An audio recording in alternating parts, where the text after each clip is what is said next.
I grew up younger, my dad always told me there was something out there that was like watching over me, right? I always felt like there was something there. I just didn't know what it was.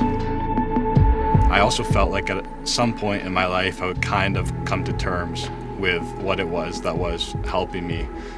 Although I didn't understand nor fully believe, and my beliefs jumped from a whole bunch of different things that led my life into sometimes places that weren't the right way at all. I kind of got, I guess, guided from other people that happened to be in my life in different parts of my life, I guess, in general. And then it led me pretty much to find Jesus, and I started reading the Bible, and I read the gospel first, and I kind of started, I was agreeing with a lot of the stuff, pretty much everything actually, and then then I started the Bible from the beginning, and that's where I really thought things over, and I talked to more and more people, and I realized that Jesus is the truth, and all the other things that I kind of believed in before were not really the truth, and really they led me into places that my life should not have gone. I had people in my life that always kind of told me a little bit about the Bible, and so I was like, okay, well, if I get the chance to read it, I'll go and read it, but I didn't really have it as like on my priority list, I guess. One day I got given by my team chaplain on a team I played hockey for, and he gave me this hockey player's New Testament, and so it was a New Testament with different hockey players that had little notes in there of what they believed and everything, and it was also just the New Testament, and so I read the Gospels out of that one, and so then got a lot more interested, and I ended up talking to one of my hockey coaches, and I asked him, what church do you go to?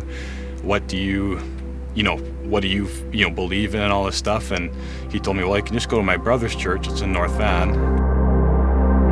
I just showed up to the church on a day, I did not know exactly what to expect. Yeah, and that was my first like real service that I had in a church, and that was about 2 months ago now, I think. Yeah, so not very long.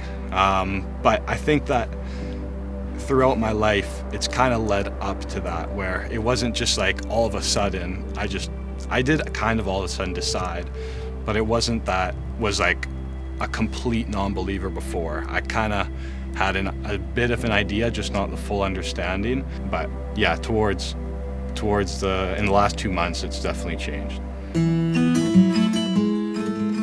I kind of looked at the world from past history and to present times, and it looks like the same issues keep arising. So, I thought that there had to be a solution, right? And again, I've looked into a bunch of different things for solutions, whether it was different people that other people idolized, including me at some points, and I came to find the Bible and the gospel, and I was like, this is it, and although it can be hard to really follow the ways of Jesus, it can be hard, and there were times that I've failed a lot, but I'm trying my best to keep on the right path.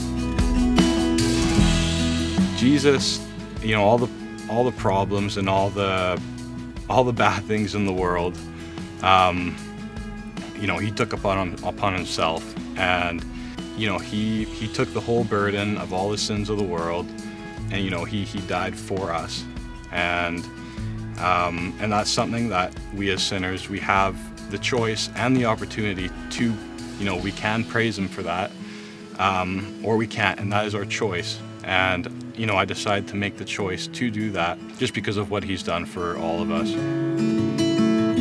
I want to get baptized because I want him to know that I want to give my life to him, and I want him in my life and him guiding me throughout my life. I know there isn't any other way to do it, and so I just want to fully commit to it.